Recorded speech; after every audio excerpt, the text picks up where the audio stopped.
there is an effort to control speech, and that effort isn't just from the left. Campaign finance reform, also known as McCain, Feingold, Thompson. McCain and Thompson are Republicans, Feingold was a Democrat, is really an attempt to control political speech such that incumbents can stay in office. I mean, that's really what it's all about. President Bush signed it kind of for political reasons, assuming the Supreme Court declared unconstitutional. He made a bad mistake.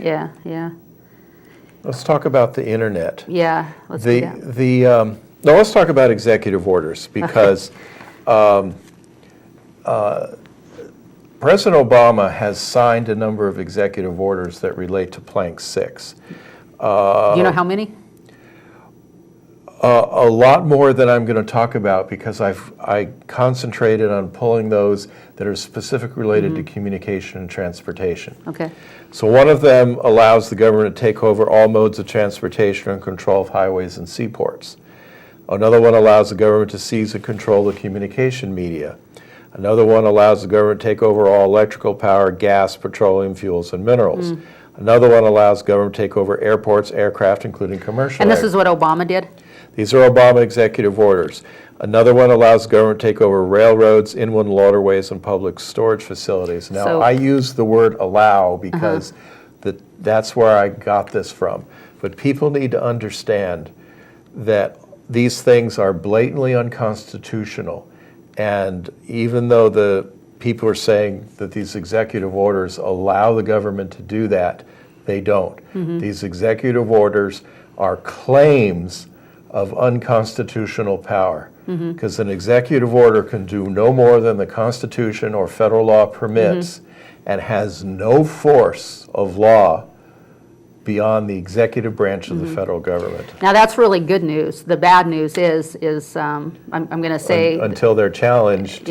Well, when you talk about the First Amendment, which is free speech, which we're talking about, people will always say separation of church and state. There's no such thing as separation of church and state, but the left and the communists, by the way, have convinced over half of America that there's such thing as a separation of church and state, so they use it as its law, and it's not.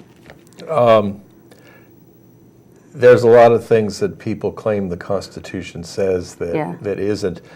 That's why we need to retake the schools and make sure that, or simply homeschool, which there are places in this country where homeschool is not considered legal. In fact, just recently, there have been, and I don't have the names because I'm preparing for this, where there have been some government officials that claim the children are not yours, they belong to the state, which is pure communism. Yep, there you go. Communist is in the Democrat Party.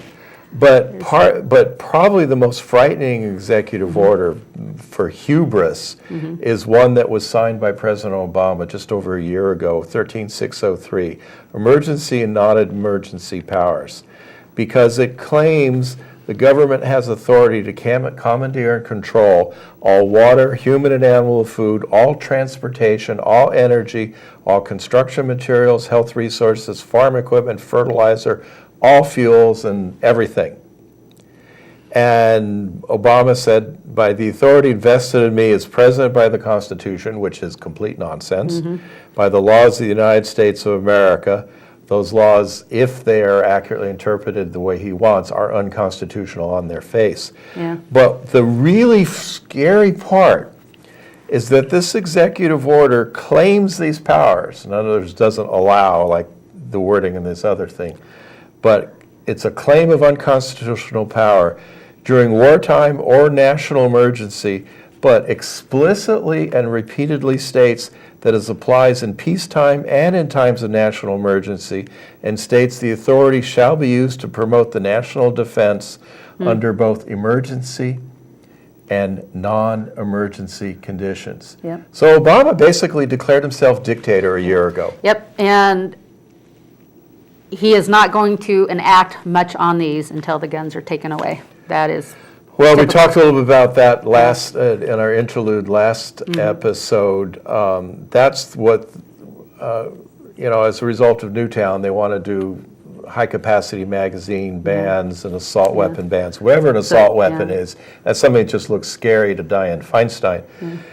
But they know they can't get that stuff passed through particularly a Republican House of Representatives. That's not their game plan. Because these people, these communists, these leftists, take a long view, much longer view than we as conservatives do, and we need to fix that. They're interested in gun confiscation. The way to get there is through gun registration. Background checks. Just like Hitler did.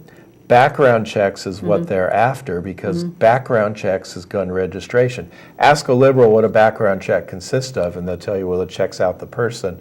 No, you provide information about the person, but also make, model, and serial number of the gun. If background checks were about the person, you wouldn't need information about the gun at all. So yes, in order to get to where he wants to do, he has to confiscate the guns from basically disarmed civilians. And in order to do that, he has to know where the guns are, and that's what background checks are about. That's why people need to be aware, and it's scary. Thanks for all the information. I would have loved to talk about the internet, but we just don't have time. So, unfortunately, but we'll see you. There'll be more time some other time. We'll see you back soon. Karl Marx, the Communist Manifesto author, hated Christianity. And so everything, all the 10 planks are exactly opposite of the what the Bible says. And so I just want to read what the Bible says in Isaiah 42. It says, "Let the inhabitants of Selah sing, let them shout from the top of the mountains, let them give glory unto Jehovah and declare his praise in the islands." So, that doesn't sound like limiting speech and communication, does it? And in Revelation it says, "And it was given to him to make war with the saints." That's the Antichrist system, and to overcome them. And power was given to him over every kindred and tongues and nations. Now the power of the saints is because they actually spoke out against the things that are going on, and they spoke for the things of the Christian Judeo heritage and their faith. So